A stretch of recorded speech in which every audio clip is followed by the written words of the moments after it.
दोस्तों, बिहार चुनाव से पहले एनडीए के अंदर ही उठ गई है बगावत की लहर और इस बार आवाज उठी है बिहार से नहीं, उत्तर प्रदेश से। जी हां, योगी सरकार के सहयोगी सुभासपा यानी सुहेलदेव भारतीय समाज पार्टी ने बिहार में एनडीए से अलग होकर अकेले चुनाव लड़ने का ऐलान कर दिया है। सवाल यह है कि क्या ओम प्रकाश राजभर का यह फैसला बिहार की सियासत पलट देगा, यूपी में भी खलबली करेगा और क्या यूपी में एनडीए का धरातल भी डगमगाता दिखाई दे रहा है। नमस्कार दोस्तों, आप देख रहे हैं हमारा चैनल और मैं हूं अनूप श्रीवास्तव। बहुत बहुत स्वागत है आपका हमारे चैनल में और हमारी आपकी मुलाकात अब लगातार होती रहेगी। आज हम बात करेंगे सुभासपा प्रमुख ओम प्रकाश राजभर की उस सियासी चाल की जिसने बिहार चुनाव के साथ साथ यूपी की राजनीति में भी नई हलचल मचा दी है। जी हाँ, सुभासपा और एनडीए के रिश्ते की कहानी हम सबसे पहले आपको बताते हैं।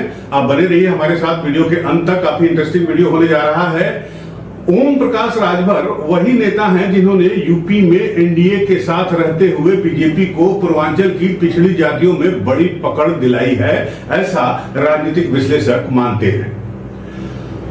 आपको बता दें कि 2017 में बीजेपी के साथ मिलकर उन्होंने सुभासपा को सत्ता साझेदारी में जगह भी दिलाई, लेकिन मतभेदों के बाद अलगाव और फिर 2022 में वापसी के साथ दोबारा एनडीए में सुभासपा को शामिल कराया, खुद शामिल हुए और मंत्री भी बने। जैसा कि आपको मालूम है कि वो कैबिनेट मंत्री हैं। लेकिन इस बार कहानी यूपी की नहीं है, बिहार की है। बिहार में सीट शेयरिंग पर एनडीए में खेल फंसा हुआ है। जैसा कि आपको मालूम है कि जीतन राम मांझी की को सिर्फ 6 सीटें मिली है, पिछली बार उन्हें 7 सीटें मिली हैं और उनका कहना है कि वो गरीब हैं, दलित हैं, इसलिए जो है उनको कम सीटें दी गई है, लेकिन फिलहाल वो संतुष्ट हैं। लेकिन ऐसा लगता नहीं है। वही हाल सुभासपा का है, ओम प्रकाश राजभर का है। सारा विवाद तब शुरू हुआ जब बिहार एनडीए में सीट बंटवारे की चर्चा हुई। बीजेपी, जेडीयू और लोजपा के बीच समझौता तो हो गया, यानी बिहार में एनडीए का समझौता तो हो गया, लेकिन सुभासपा को उसमें एक भी सीट नहीं मिली, जबकि उन्हें 3 सीटों की उम्मीद थी। खबरें यह भी है कि खुद मुख्यमंत्री नीतीश कुमार ने सुभासपा के लिए सीटों की वकालत की थी, मगर स्थानीय भाजपा नेताओं ने ना कर दिया। अब ओम प्रकाश राजभर के बेटे अरविंद राजभर बलिया में मीडिया से बात करते हुए उन्होंने कहा, ये बात साफ साफ ये बात कही कि एक हाथ से ताली नहीं बजती है। बिहार में स्थानीय नेताओं ने सुभासपा की ताकत को गलत तरीके से दिल्ली तक पहुंचाया है, इसलिए सुभासपा को नीचा दिखाने की साजिश रची गई। डॉक्टर अरविंद राजभर, जो कि राष्ट्रीय महासचिव भी हैं सुभासपा के, उन्होंने बड़ा आरोप लगाया है। आरोप ये कि बिहार की हालिया जातीय जनगणना गलत तरीके से भी पेश की गई है। गौरतलब है कि ये जातीय जनगणना नीतीश राज में ही की गई है। अरविंद राजभर का कहना है कि इसी गलत गणना ने पिछड़ी जातियों के सामाजिक संतुलन को बिगाड़ दिया है और इसी वजह से सुभासपा ने अब अपने दम पर चुनाव लड़ने का फैसला ले लिया है। और बड़ा सवाल यह है, क्या सुभासपा का यह कदम एनडीए के लिए नई मुसीबत का सबब बनेगा? क्योंकि बिहार में ये पार्टी 153 सीटों पर चुनावी तैयारी करने की बात कह रही है या तैयारी कर रही है, ऐसा आप कह सकते हैं। और खबर ये भी है कि आरजेडी ने उन्हें 3 नहीं बल्कि 5 सीटों का ऑफर दिया था, जिसके बारे में अरविंद राजभर का कहना है कि सुभासपा या ओम प्रकाश राजभर ने इसे ठुकरा दिया था। अब अरविंद राजभर का यह भी कहना है कि जिन्हें लगता है या जिन लोगों ने उनको एनडीए से टिकट दिलाने में अड़ंगा लगाया कि सुभासपा के पास बिहार में 500 वोट भी नहीं है, लेकिन जब इसी 500 वोट से जब उनके कैंडिडेट हारेंगे तब उन्हें हमारी ताकत का पता चलेगा। अब सूत्रों के मुताबिक सुभासपा इस वक्त झारखंड के मुख्यमंत्री हेमंत सोरेन, आरजेडी के तेज प्रताप यादव जो लालू प्रसाद यादव के बड़े बेटे हैं और इस आरजेडी से अलग हैं, और कुछ अन्य छोटे दलों से भी संपर्क में है। यानी ये बागी रुख सिर्फ नाराजगी नहीं बल्कि एक सियासी डील की आहट भी है। पटना में सुभासपा की एक बड़ी प्रेस कॉन्फ्रेंस भी होने जा रही है और जब तक ये वीडियो आपके पास पहुंचेगा संभवतः हो चुकी होगी, जिसमें गठबंधन और अगली रणनीति की घोषणा की जाएगी, इसका ऐलान किया जाएगा। अब सवाल उठता है कि इस तरह का ऐलान या इस तरह के बागी रूप से उत्तर प्रदेश में एनडीए की सेहत पर क्या असर पड़ेगा। तो यूपी की अगर बात करें तो सुभासपा की ताकत पूर्वांचल में है, वहीं से शुरू होती है।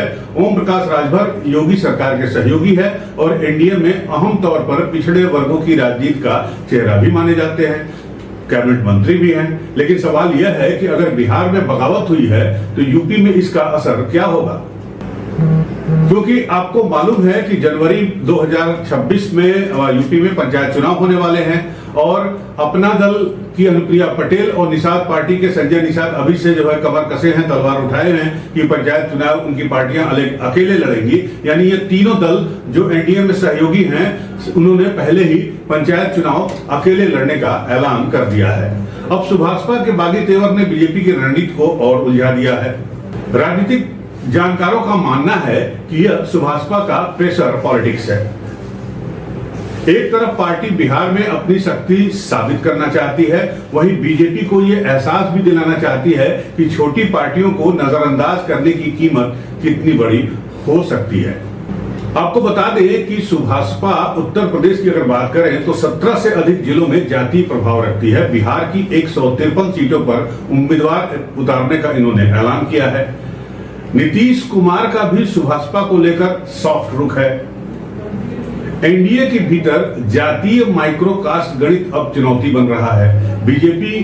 हालांकि बीजेपी की तरफ से अभी भी कोई सख्त बयान नहीं आया है सामने, लेकिन सूत्रों के मुताबिक पार्टी का मानना है कि बिहार में सुभाषपा का जनाधार सीमित है, यानी कोई बहुत ज्यादा उनकी पकड़ मतदाताओं पर नहीं है, इसलिए इससे बहुत बड़ा प्रभाव नहीं पड़ेगा, कम से कम बिहार इलेक्शन की बात करें तो फिलहाल। हालांकि भीतर खाने ये चिंता जरूर है कि अगर यूपी में पंचायत चुनाव के दौरान ये नाराजगी बढ़ गई तो एनडीए का वोट बैंक बिखर सकता है। जाहिर है बिहार का चुनाव अब त्रिकोणीय लड़ाई की ओर बढ़ता हुआ दिखाई दे रहा है।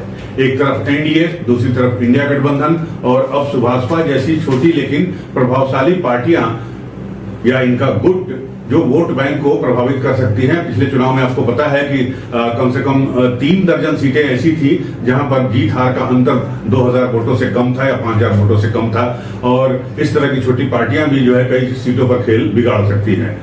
गौरतलब है कि ये वही सुभाषपा है जिसने 2022 में यूपी के विधानसभा चुनाव में बीजेपी के लिए वोट ट्रांसफर करवाकर कई सीटों पर फायदा दिलाया था। हालांकि बाद में लोकसभा चुनाव में वो ऐसा नहीं कर पाए। ऐसे में अगर वही समीकरण एनडीए के खिलाफ चला गया तो ये नुकसान एनडीए के लिए बड़ा भी हो सकता है।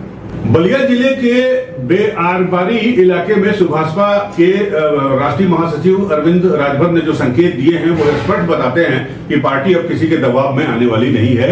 यहां अरविंद राजभर ने कार्यकर्ताओं की बैठक में कहा कि अब सम्मान की लड़ाई है। साथ ही उन्होंने ये भी कहा कि बिहार में जातीय राजनीति की पुरानी धारणाओं को वो तोड़ना चाहते हैं। अब देखा जाए तो कार्यकर्ता स्तर पर जबरदस्त उत्साह भी दिखाई दे रहा है और पार्टी के झंडे पोस्टर बिहार बॉर्डर तक पहुंच चुके हैं। तो कह सकते हैं कि बलिया से उठी ये बगावत अब पटना की राजनीति में भी खलबली मचा सकती है। गौरतलब है कि बलिया एक ऐसा जिला है जिसे बागी बलिया के नाम से भी जाना जाता है, और ओम प्रकाश राजभर की पार्टी से जो बगावती सुर है उनके खुद अपने बेटे की वो बलिया से ही उठी है। तो ओम प्रकाश राजभर के बागी सुर एनडीए में असंतुलन के संकेत हैं या सिर्फ एक रणनीतिक दबाव है, पॉलिटिकल प्रेशर है, ये आने वाले दिनों में साफ हो जाएगा। लेकिन एक बात तय है कि बिहार चुनाव अब और दिलचस्प होता जा रहा है। तो दोस्तों इस पूरी कहानी पर हमारी नजर बनी रहेगी। फिलहाल इतना ही, मिलते हैं आपसे अगले वीडियो में। तब तक के लिए जय हिंद, नमस्कार।